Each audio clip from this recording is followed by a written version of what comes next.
Cash-a-maniacs.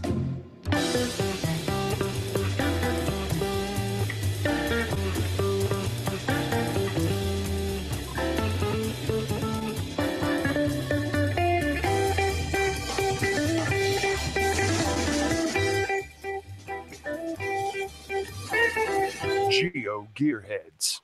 Welcome to episode 323 of the GeoGearHeads, and we're going to be talking tonight about the gear that we use for our geocaching. Now, Chris of the Northwest isn't here tonight, but don't worry, it's not just going to be me, Daryl W4. I've got a great panel with me tonight to talk about the gear that we use. Let's start off with Shermanator18. Welcome to the show. Hello again, everybody. It's good to see here. You back on a podcast. And I know. A little bit of a change for you again, huh? Yeah. And then many of you are going to recognize our next guest, C. Michelle. G'day, Daryl. How you going, mate? Welcome back. This is only your second time on the show, isn't it? Yeah, second time with you guys. Yeah, second time. Yeah. Well, welcome back. We're glad that you could make it. How's tomorrow looking? I always have to say that. It's really bright and sunny here. It's really nice. It's probably about around the 85-degree Fahrenheit mark for you guys. So, yeah, it's quite nice. Nice. I'll take that. Most of you would. It's supposed to be, but I'll take it. Mm-hmm. And then we're going to have Land Monkey as our final panelist tonight. Welcome back to the show. Hey, thanks very much, Daryl. And it's an absolute pleasure to be on with Craig and Sydney. Just looking forward to talking about our gear tonight. And you'll notice that he doesn't like being on with me. Nope. He omits me because we already had this discussion ahead of time. That's right. I'm sorry, who are you again? What are you doing here? So it's been a long time since we actually talked about the gear that we're using. We talked about it first on episode 68, then on 133, and we're already now to 323. So it's been a good couple of years. And a lot has changed. And we were talking about it a little before the show. I haven't even pulled up my GPSR to actually use it. I've prepped it, I've loaded, I've taken it with me, but I don't use it. So let's start going around the table with, first off, are you a smartphone cacher, a GPSR cacher, or both? And C. Michelle, we'll start with you. Smartphone, and only a smartphone, and only an iPhone as well. That's it. Just my smartphone. That's all it is. And Sydney? I have used both, but I haven't even touched the GPS in months, to be honest. So. Now, Land Monkey, I think you're going to kind of save the GPSR here, because the last time we had a serious conversation about this, you were primarily GPSR. Yeah, and so first of all, I want to say you rotten kids keep off my lawn. Yeah, I'm the old man who still uses GPSR. But actually, the reality is I use both. And I think when we had the debate with Scott and I on the show about GPR versus smartphone, at the end of the day, well, even though I was arguing inside of GPSR, the reality is I cache with both. Quite actively. I don't know. Sometimes I think it depends where you are.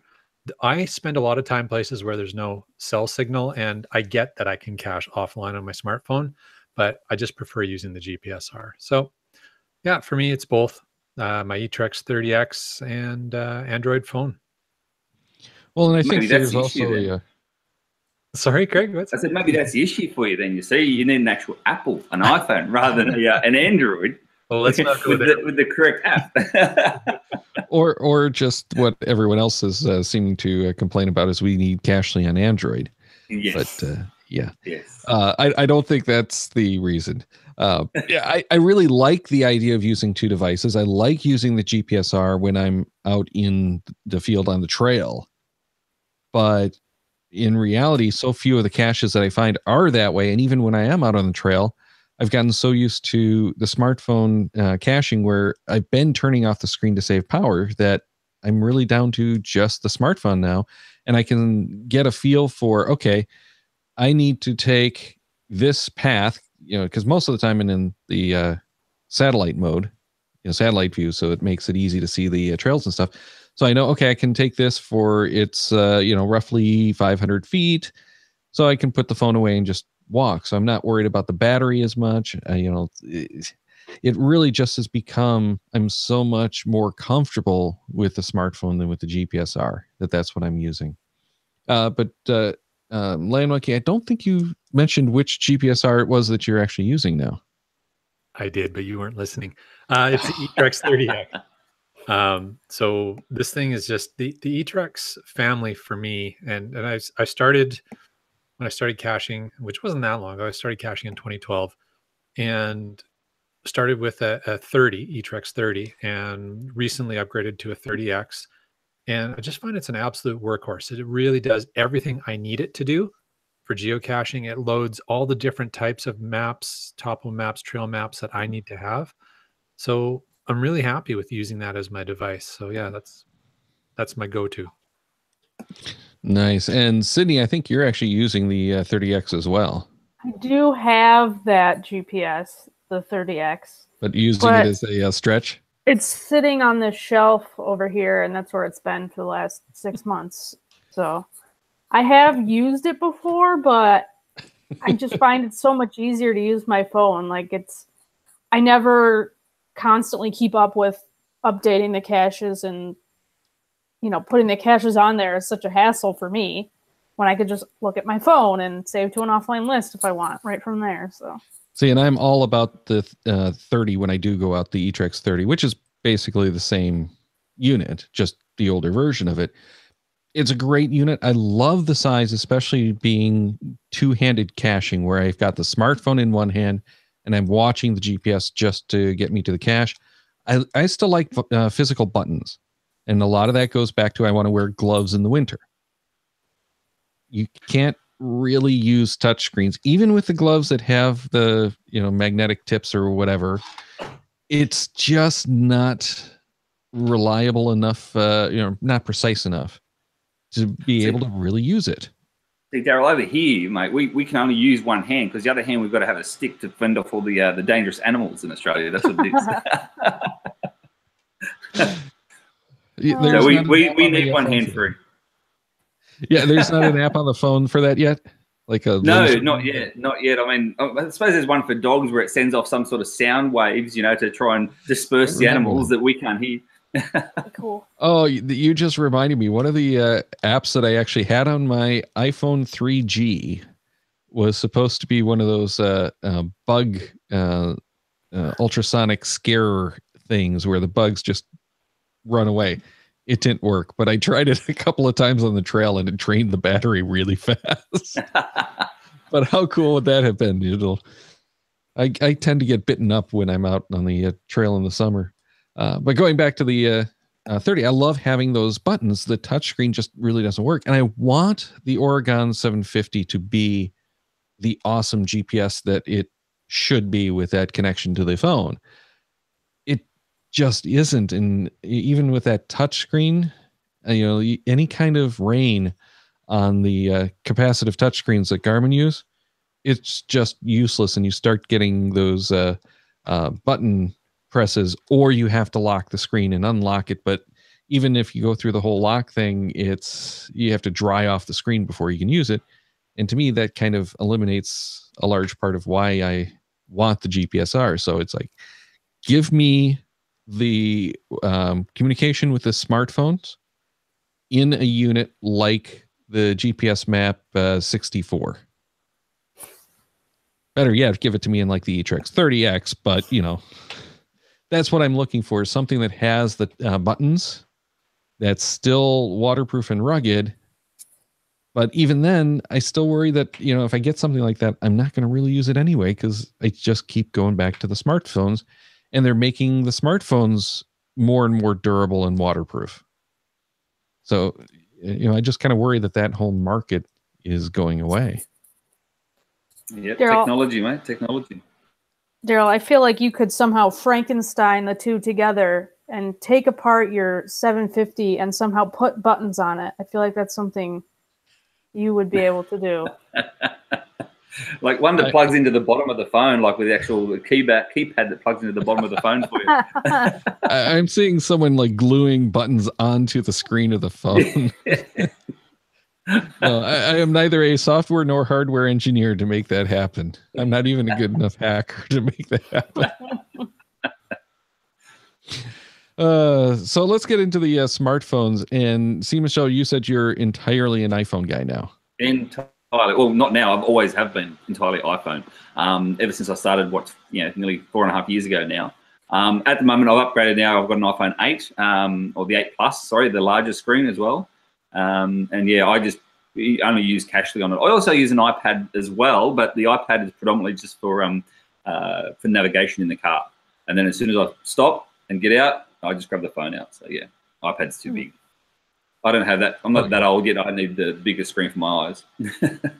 Yeah, well, but the iPad is nice for that, like planning the stuff that you might have done, on the website or with a map before. And the iPad's really nice. So when because I'm going over obviously to America in May, June for the Giga, and I'm driving across from east to west, and I'm using the iPad though for my logging of an afternoon or an evening.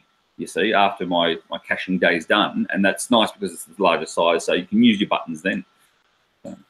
Ooh, now you mentioned that you're using Cashly, and I've not tried this yet. I don't think I've even loaded Cashly on my iPad. It's on my list of things to do.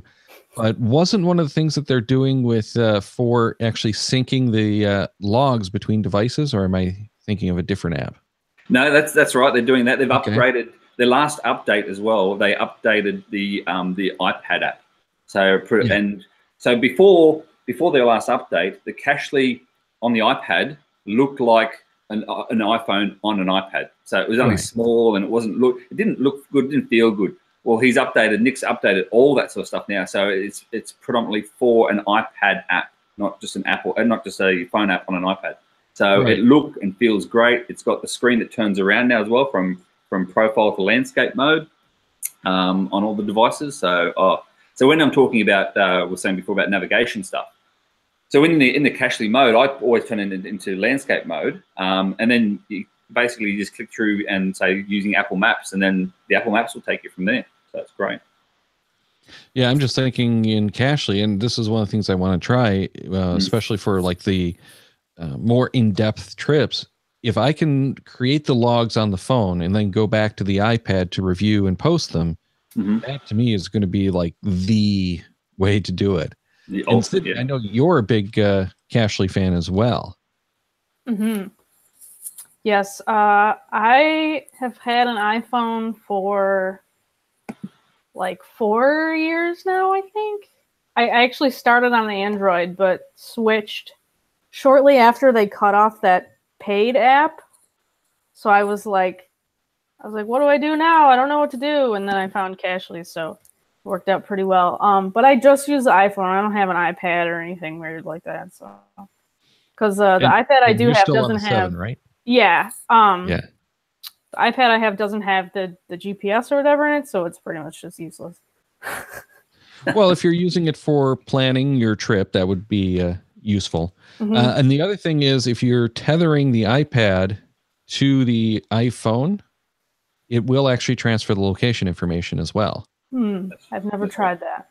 Yeah, so that's something that anyone who has the iPad who wants to use it in the car for that basic navigation, it's a good way to get the cheap iPad to find out where you are.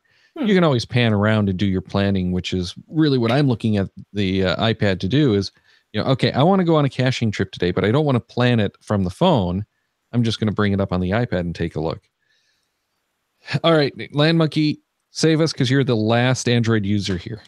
I might be the last one on the planet. So, no, I guarantee you're not the last on the planet. But it's gotten a lot more difficult for me to find guests who are Android users. So yeah, until last weekend, I was using a Samsung Galaxy S3, and I finally was able to convince my CFO here in the house to proceed with an upgrade, and we're actually on an S8. Of course, yes, we did that immediately before the S9 came out, so whatever. At least it's a proven technology is the way I like to look at it. I was going to say this one, you're not going to have exploding batteries or I'm not a big issue that they were having with the S4 or 5. I think it was a 5.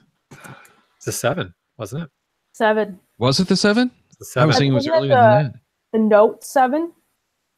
Well, no, the Note 7 or the Note was the one that had the battery problem, but there was one of the I want to say it was the S5 that had a GPS issue where the GPS was actually shutting down.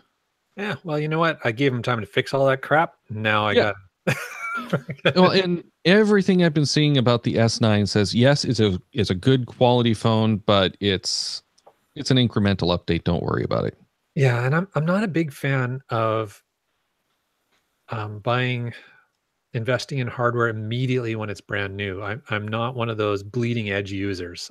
I like to let somebody else take all the pain, and then I'll see when it's time to actually do the upgrade. So anyways, all that said, I recently upgraded to an S8. I don't use Cashly because I'm on Android. And everybody I know uses Cashly, and apparently it's awesome. What I use is CGO and the geocaching app. And to be brutally honest, I use the geocaching app for messaging. Mm-hmm. CGO has been my go-to device.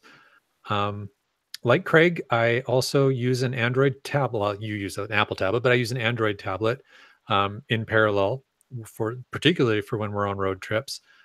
It's the go-to navigation device. Now we have a car GPS as well, but Mrs. Land Monkey's sitting in the co-pilot seat with the tablet and plotting out, okay, here's where we're going to go for the next set of caches or the next hike. And it works really well that way. So that's kind of a very similar system to what you were talking about, except we're using CGO.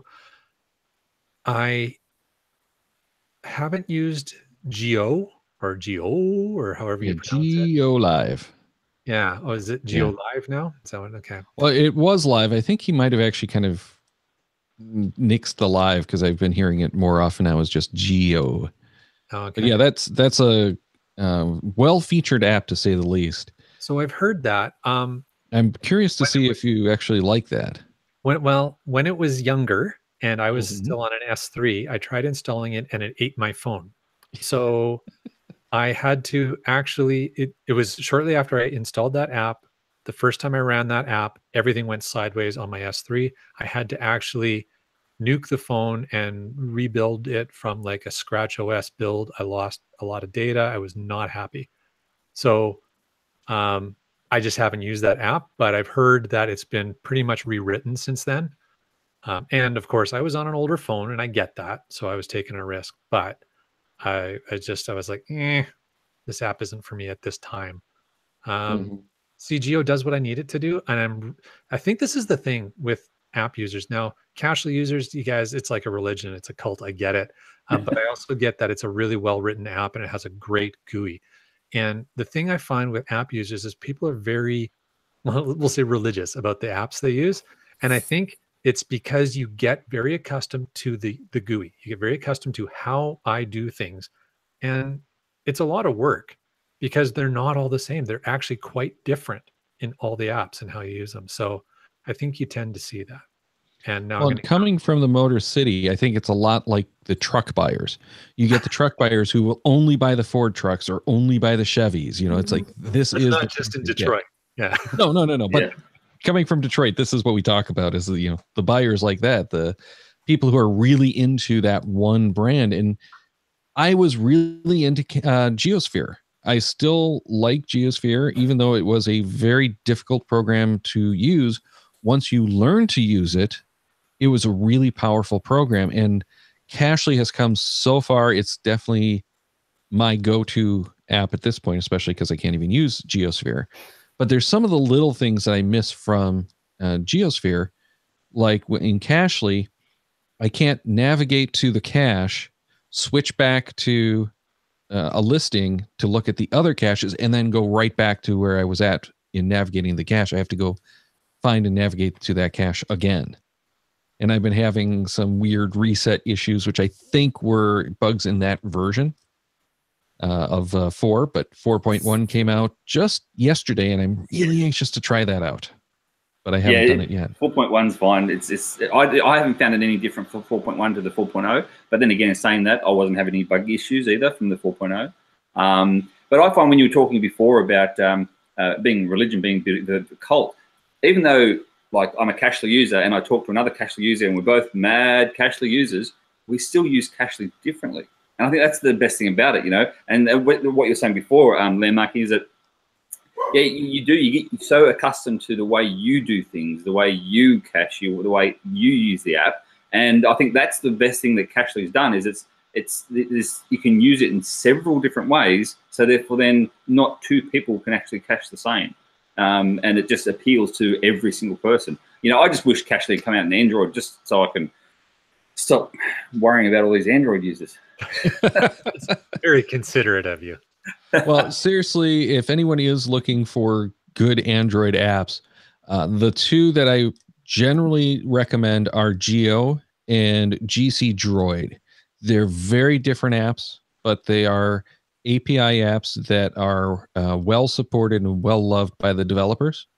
So download them both, try them out. Geo is free. Cachly, what's it called? GC Droid, sorry. You have to pay for the full version of it. But both of those are API versions. If you want to go for CGeo, you can, but that still makes me nervous because they're doing the scraping thing. Yeah, so that's a really good point, Daryl. And I don't know if necessarily all your listeners are following the difference there, but you are taking a little bit of a risk if you're getting embedded with CGO as your go-to tool, because there is always a possibility that their access one day may just disappear. Well, it could be something fairly simple. And one of the more interesting tidbits in the recent Inside Geocaching HQ podcast is they're actually aware now of CGO, and they try not to break it, but it doesn't necessarily have to be, we're going to go break this. It's, oops, we changed this one little bit and now suddenly CGO isn't going to work. And CGO is not the only app that does that. Right. But a lot of the app developers have been complaining because the API doesn't allow you to do some of the stuff that you can do through scraping. So yeah, they've been working on that API for years now. It sounds like they are getting close to making an announcement about it this year. Cool. Close to making an announcement, not to necessarily doing anything with it. But you have to get Rock Chalk and Ben on your show again and see if you can get them to. Yeah. We'll get some news out of them at some point. But yeah, right now, if you want to create an app, you can only do it by scraping. Right. If you didn't already have the key. Closed. Yeah. Right. So we don't know what the new program is going to be or how it's going to work. But what we do know is any new apps do have to scrape. They can't use the API key. Although we've had a couple of exceptions since then for things like TB Scan was issued a key after, because it was a unique and valuable program, which is now also available on Android. But we'll get to that in a little while. You know, Jay, you were mentioning that you don't like getting the hardware right away when it comes out. And that's the way that I am. I'm on the iPhone upgrade program because it does make the most sense. And for people who don't necessarily know, I think it's US, Canada, and parts of Europe. Apple offers the iPhone upgrade program. Basically, it is no financing, no financing charge, and you get 24 months for the phone with Apple Care Plus. At the end of 1 year, you can trade in the phone and just turn in the phone and walk away with a new phone on a new program for the same thing. So every year I can go and turn in the phone and get a new phone. I have mine set to do that in February so that I make sure it's done and it's over for a few months and I know what the bugs are. And so I just got my iPhone 8 about a month and change ago, and I'm still just starting to get used to it for caching. But it does not seem that, and a lot of this I've found with smartphones is very smartphone dependent, like individual smartphones. This one does not seem to be as accurate as my last iPhone 7 was. Oh, interesting. I find my 8's fine, not a problem. I don't have and my wife's is much better than mine is, except she's having that problem, which is a software problem, where all of a sudden it decides to stick you on the closest road. Oh, yes. I know that one. Yeah. And that seems to happen on like every smartphone I've ever used. There will come a point at which it just freaks out and it starts sticking you to the roads because it's trying to go back to what it thinks it was built for, which is navigation.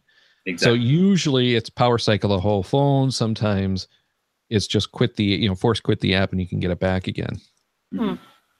But one of the reasons...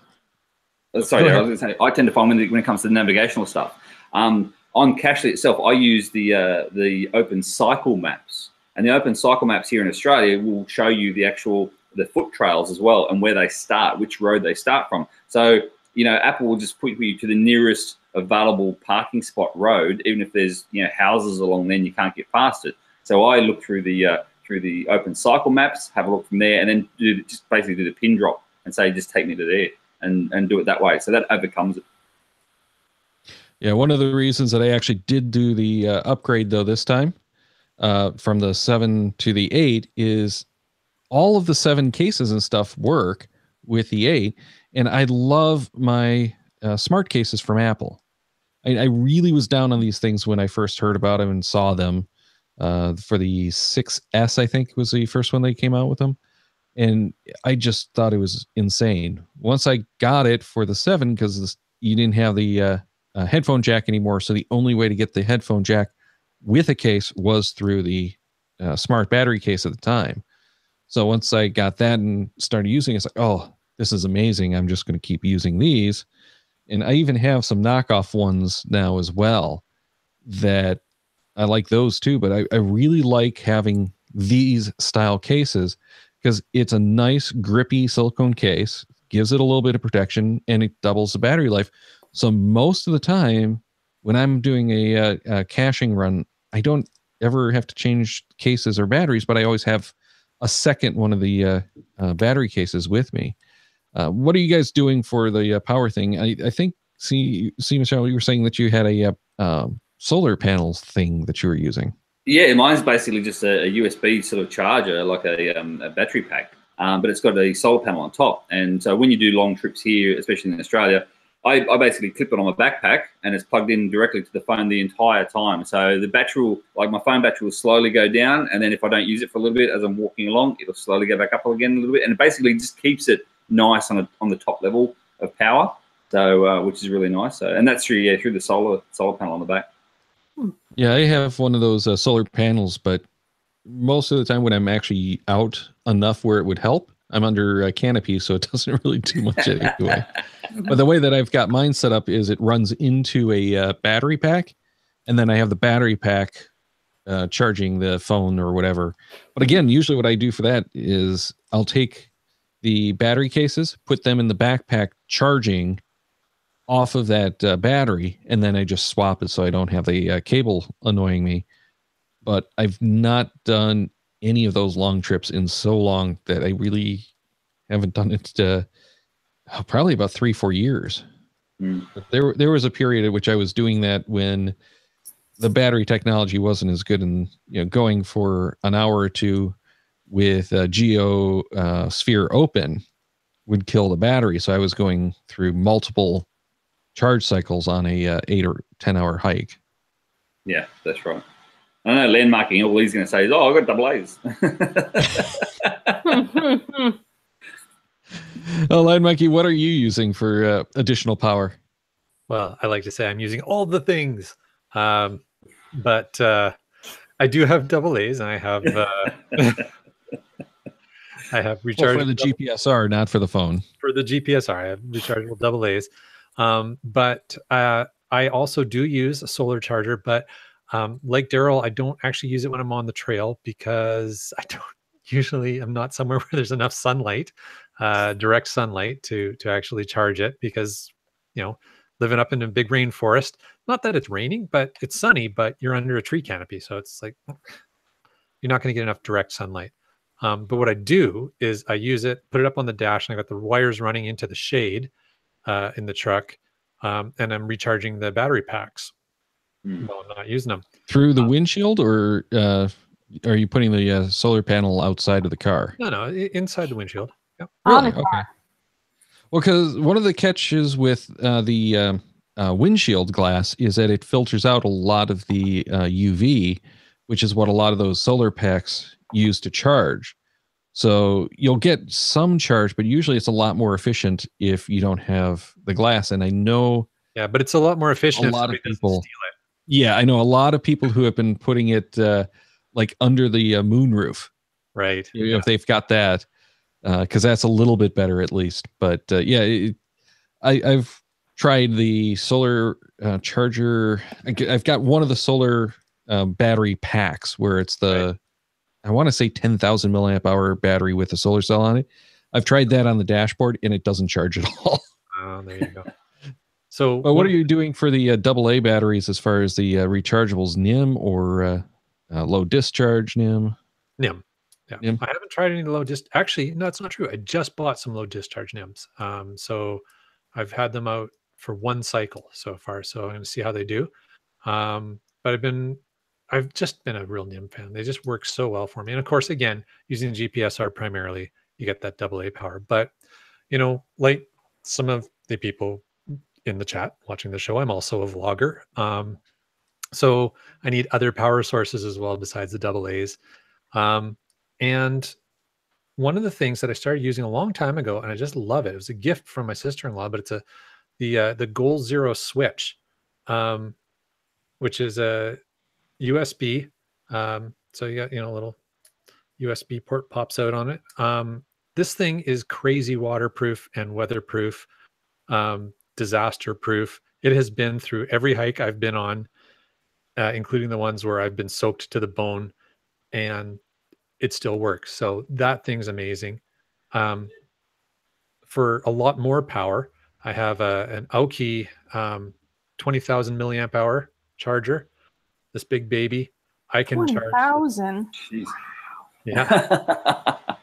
This baby can basically keep my phone and my tablet recharged for a hashtag geocache road trip. It's fantastic. I love it. But I'm very cautious with this thing in the weather because even though it's really well built,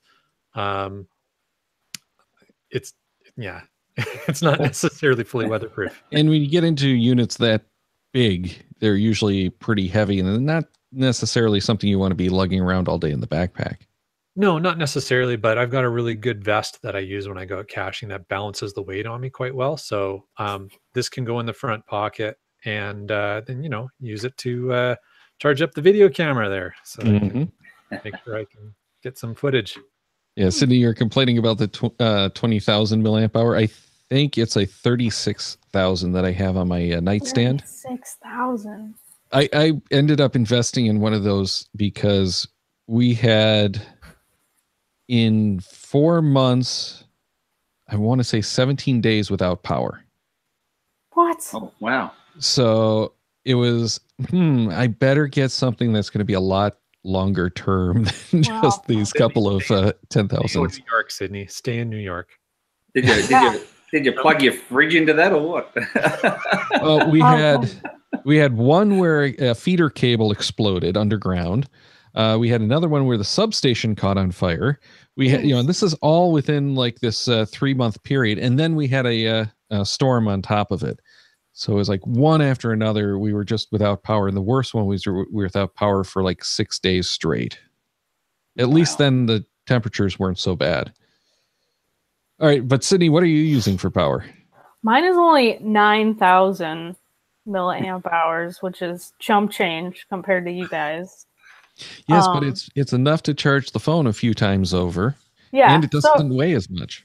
It does. It's still relatively large, but I can use it like 3 times, I think, before I need to charge the power pack back up again.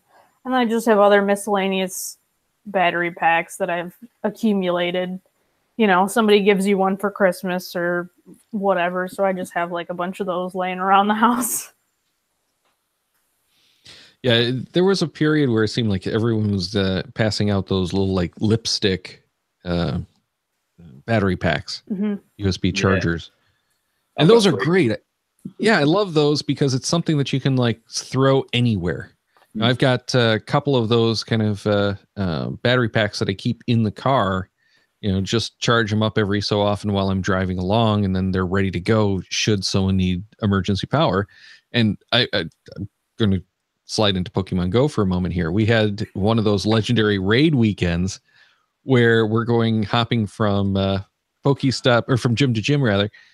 And we had a couple of people, I'm out of power. I need to do something. It's like, here, just borrow this. Mm-hmm. It was like, oh, you're a lifesaver. Yeah, that's happened to me on more than one occasion. Is that still going, that Pokemon Go stuff? Is that still? Oh, yeah. Oh, yeah. I don't know. Yeah, it's pretty crazy. Too busy with actually adult GPS stuff. Yeah. Well, I'll be driving home from work, or driving around on errands on the weekend. It's like, what's that group? That's a gym over there. They're going for a legendary. Yeah. Hopefully, you're not telling me, Daryl, that you actually use your phone whilst you drive, do you? I was not saying that. That's what I was saying. I'm looking over here at all these people trying to figure out why they're all standing around, and then I remember, oh yeah, it's a gym.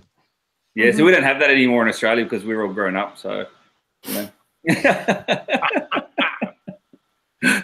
talking about the cars, though, see, Michelle, you were mentioning that you like Apple Maps to do navigation on the iPad.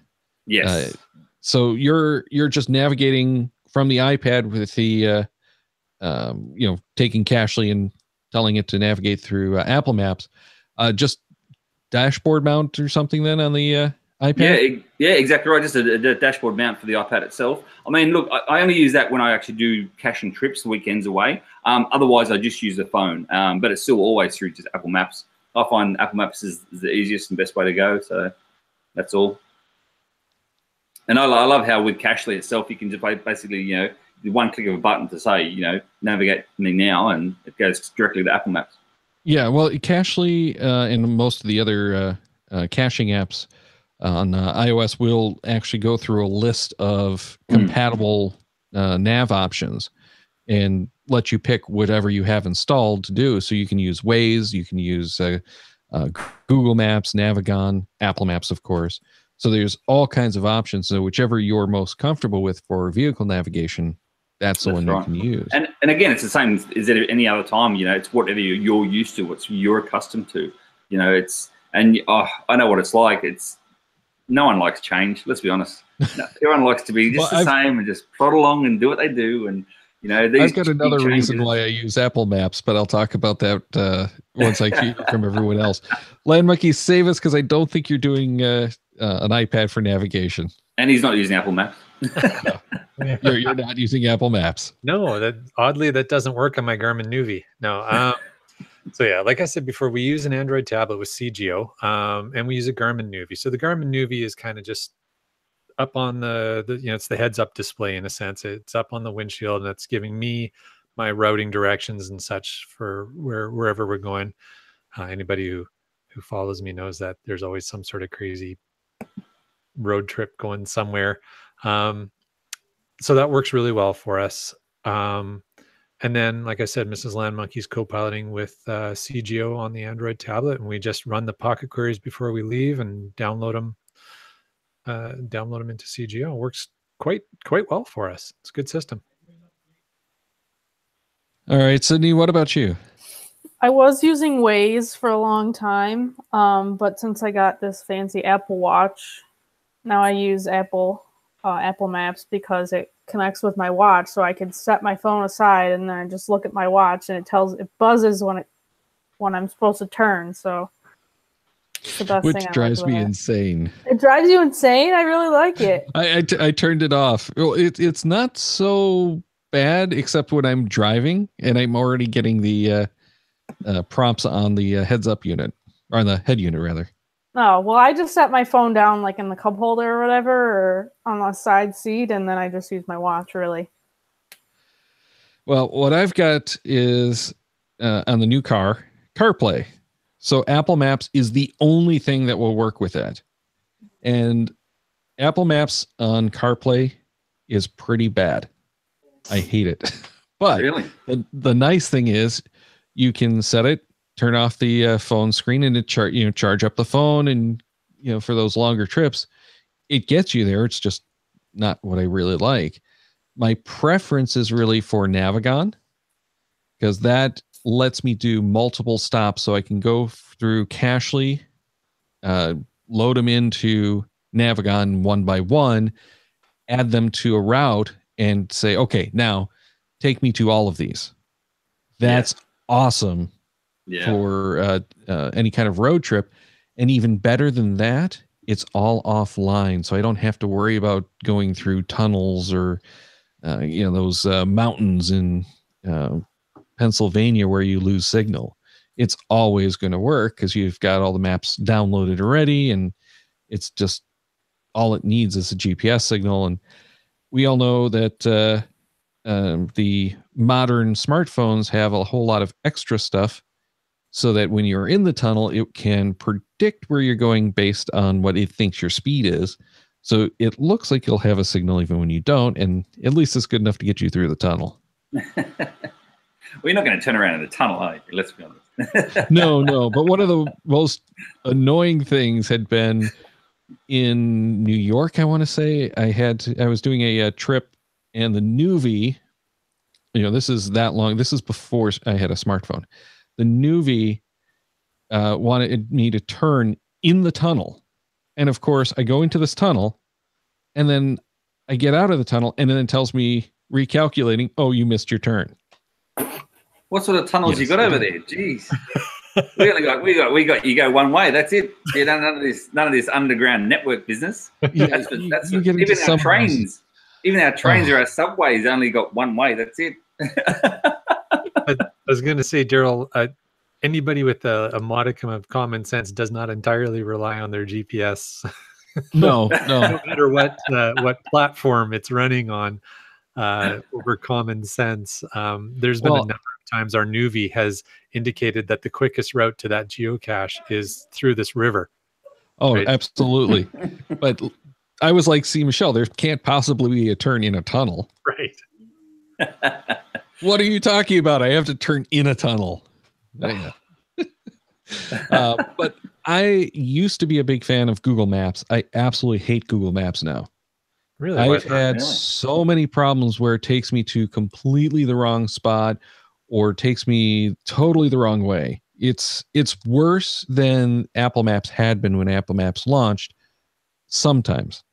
So what I've actually started using more often is Waze, because I like, even my Navigon will give me some basic traffic information, but I like that Waze has the user information. What I don't like about Waze is it has that user information and it thinks that back roads are viable. So all of a sudden I'll be told to go through this neighborhood with lots of potholes, or, like one time there was someone having a party on the street.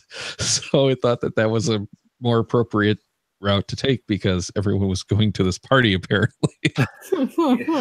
So yeah, Waze has its issues. Yes.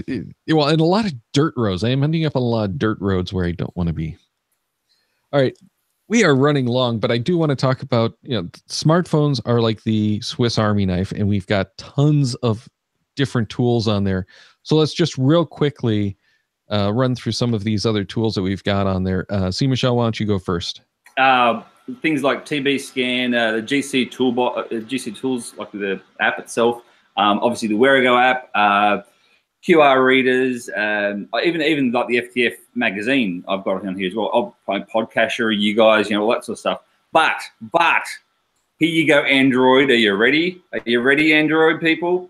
No, you can't get an NFC reader on iOS. Nope. And we have the hardware in there, but it's locked down so that you can't get at it. Yeah, I know. And so what happens is that I've got a local friend of mine who is an Android lover and hates iPhone. So he puts out NFC reading multis, doesn't he? So yeah, so I have to borrow his device in order to go and do the cache. Yeah, but and he just sits there and laughs. Even NFC is starting to disappear from some of the Android devices until Google Pay. Wait, is it called Google Pay now? Well, it was Android Wallet, then it was Android Pay, and I think it's now Google Pay. But in any case, until that whole thing came out and people started actually paying by NFC again, that's when they start putting it in. But there was that whole trend that they were even pulling NFC out of modern Android units. Oh, I'm hoping so because, he's doing it to kill me. It's here to stay now because Apple Pay and Google Pay have taken off in not huge gangbusters fashion, but in significant enough quantity that it's not going to go anywhere because it's a revenue source for Google and for Apple as well. Oh yeah, but I just hope Apple then come to the party and have it so we can use the NFC tags and get coordinates out, and it just adds another element to the game. I get that, but yeah, at the moment it just really annoys me. Well, and there has been some talk that they will open that up. They just have some security concerns, which are not unfounded, but are probably overplayed. Yes. And knowing my mate of mine, my cashier as well, he should have security reasons too. Like he's not a secure guy. All right, Sydney, what is on your phone? I also have TV Scan and Where I Go, which Where I Go gets used like maybe once a year because there's just no Where I Go caches near me. Well, there is, but 3 of them are mine, so I can't really go do them.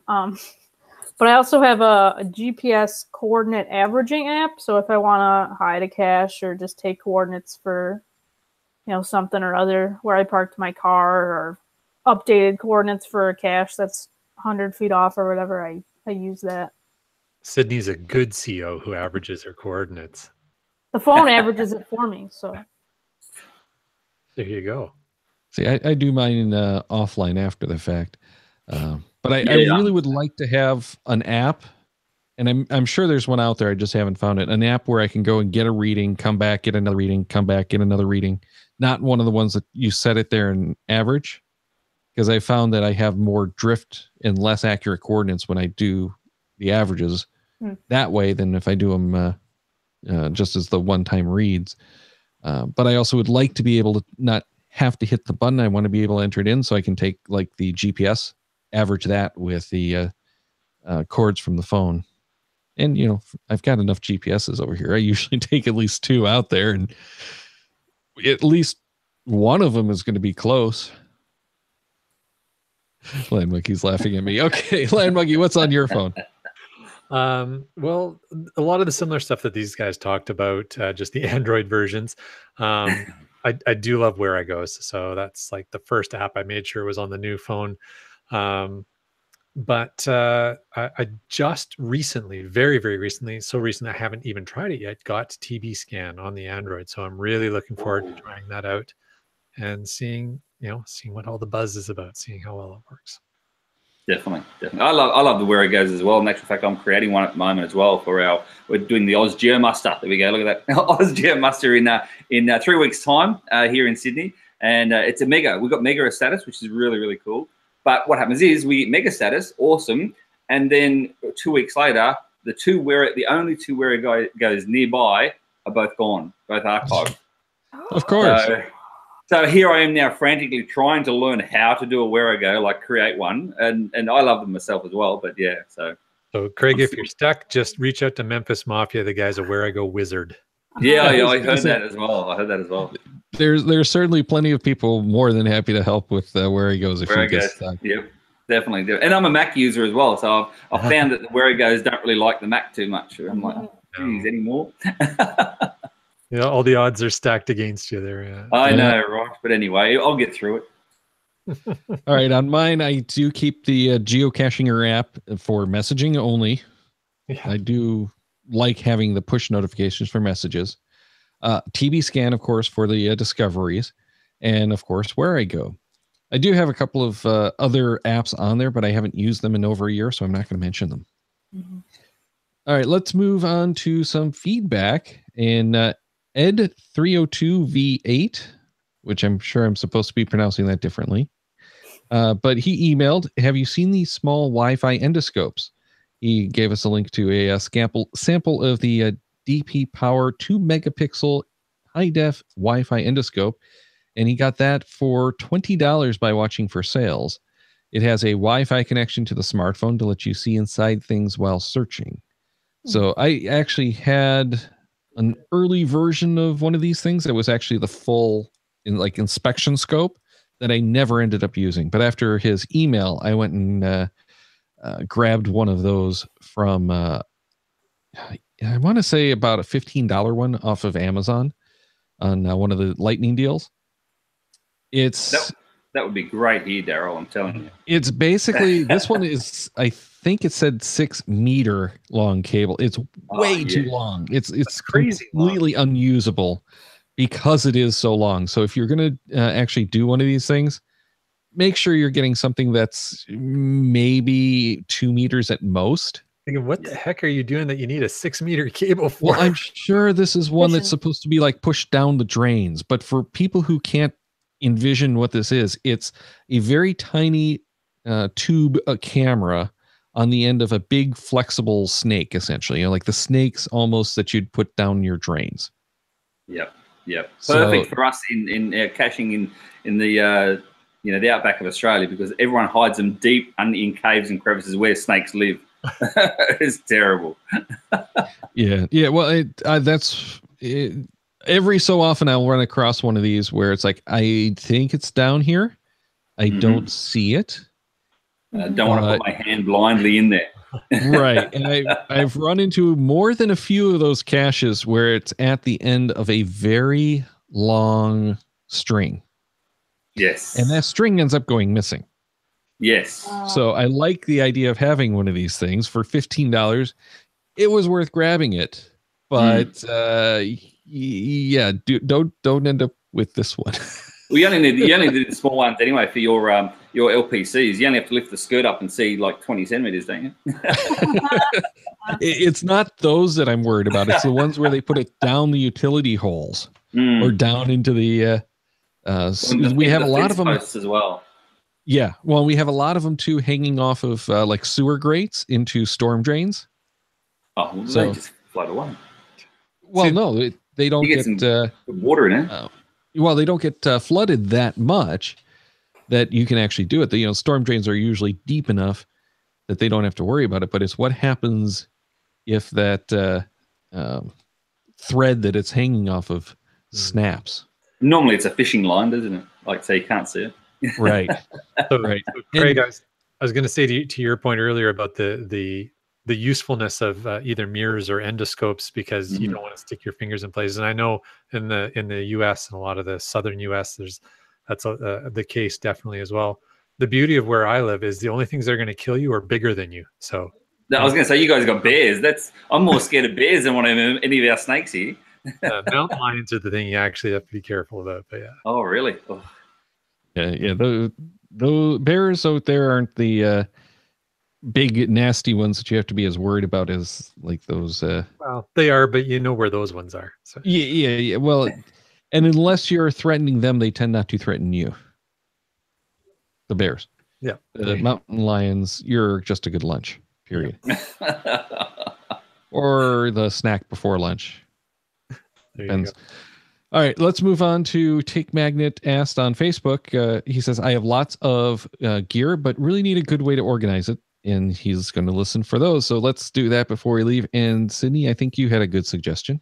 Yeah, I have a backpack that I really like. It's, I think, called the Maxpedition Condor. It's the one they sell on geocaching.com. It's got like a bunch of clips that you can hang stuff on. It's got, I think, 4 pockets, and then it has pouches inside of those pockets and zips inside of those pockets. So there's a lot of places to put stuff. Mine, unfortunately, just gets all the stuff thrown in there and it's not very organized, but if you could totally organize it if you are up for that. Sorry, quickly to interrupt, Daryl, but I'm just looking over in the chat room itself, and Gary Robertson, just going back on what can kill you, he said cougars are very dangerous, but they're okay if you buy them a drink. You'll note that I was saying mountain lions, right? That's right. Okay. Sorry, anyway. I do like the pockets and pockets thing, but I don't really have a good bag or anything that I carry on the trail with me. I use the Scotty vest this time of year to carry the stuff, but that doesn't work in the summer and spring. So Land Monkey, you had a option for me there. Yeah, I do. I call it the +12 vest of holding. It's my my OGO flight vest now. Thanks, Sydney. um, what I have to sadly say is I recently heard that Ogio has stopped making the flight vest, but I'm pretty sure they'll come out with something similar to that. If you're curious about it, if you check my YouTube channel, I do product reviews on there. It's my field tested videos, and I did a video on that. It's got about a dozen pockets of varying sizes, and it's just super utilitarian. It also comes with a hydration pack, so it's pretty much everything you need. And what I love about it, it's because it's a vest, it's well balanced. So for weight wise, right? So I'm able to carry the 10 essentials. I'm able to carry the usual tools of the trade, tweezers, multi-tool, mirrors, what have you. And in the wintertime, I can also throw in my collapsible shovel and my trail crampons, and I have got all that with me, as well as my video gear for which I don't carry much video gear, but what I need to vlog, and it's all there, easily accessible. I'll definitely have to take a look at that. I especially like backpacks, with the hydration packs in them when I'm out in the summer. So that sounds like a great option for me. See, Michelle, I don't think you had any notes on this, but anything you wanted to recommend before we wrap? No, I've just got lots of pockets in my pants. That's as long as I've got a pen on my iPhone, I'm happy. That's it. I'm done. In my hat, you got to wear your hat. But apart from that, I don't carry around tools of the trade. I don't carry around tweezers and lots of stuff. If I can't physically get the logbook out, there's something wrong. I can always get the logbook out. Always. Yeah, most of my tools of the trade are in my Swiss Army knife. So there you go. Yeah, exactly. And even if I have to go back later on and replace the cache itself personally, then I still get the logbook out. It's all right. I've got plenty of bicycles. Thanks so much for joining us. Let's run down the list. And where can people find you? We'll start with Jay. Where can people find you? So the best way to find me is to follow me on Twitter and Instagram at LandMonkeyGC. Every once in a while, there'll be a Periscope video, but that's where all the social feed stuff will happen. So just get on there. Follow me at LandMonkeyGC. Thanks, Daryl. Thank you. And Sydney, where can people find you now that you're not on the Geocache Talk podcast every week? I'm still on Twitter at ShermanatorGC. I am one of 6 hosts on the US Geocaching Hour on Monday nights. I know you guys have been on there a couple times. Even Craig joins us sometimes from the future. So find me there on Monday evenings. Thank you very much. And see, Michelle, where can people find you?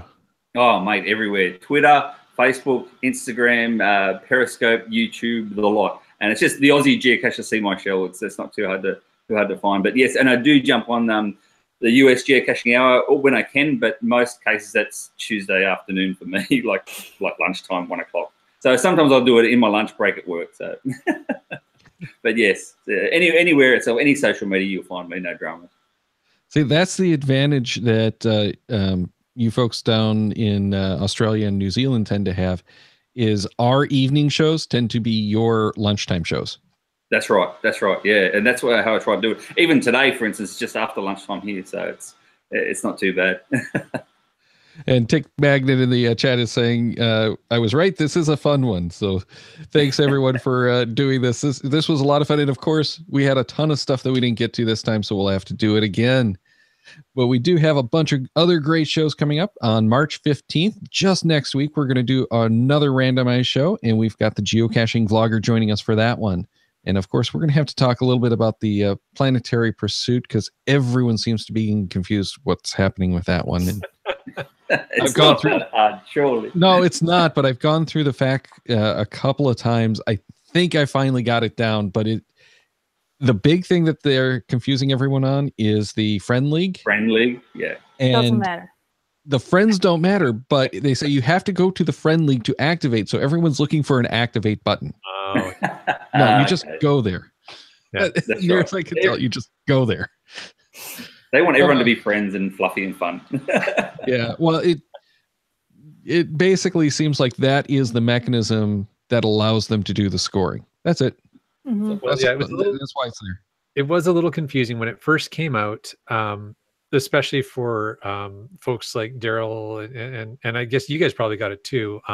The heads up notice there wasn't a lot of information in there, so we kind of made an assumption, oh, we're using Friend League again. And then when the blog was actually posted, like, oh, we're not. So I've just added all these random people for no reason at all. Yep. Hey, but it's cool to have them on there because now you get to see it. Exactly. Stalk it. You mean stalk it. All right, and then on the 22nd, we're going to have Shorty Knits and Scott Burks on to talk about foolish things that caches do. You want to join us too, Sydney? No, I'm good. That is a foolish decision to have Scott Burks on your show. No, it's actually the right decision for this show name, I'll tell you. Then the following week for episode 326, we're going to be talking about Cachely 4.1. Then on April 5th, Subway Mark's going to be coming back, and he's going to be talking with us once again about using mass transit for caching. Check the Cachemaniacs website at cachemaniacs.com for more on the GeoGearHeads, including show notes for this and all of our episodes. We love hearing from our listeners, so leave us feedback by emailing geogearheads@cachemaniacs.com or through social media. Your support helps keep the Cachemaniacs shows coming. Please consider becoming a patron through the link on our website to support the Cachemaniacs shows. GeoGearHeads is produced by Chris Offenauer and Daryl Wanberg. This show is copyright 2018 by Daryl Wanberg. All rights reserved.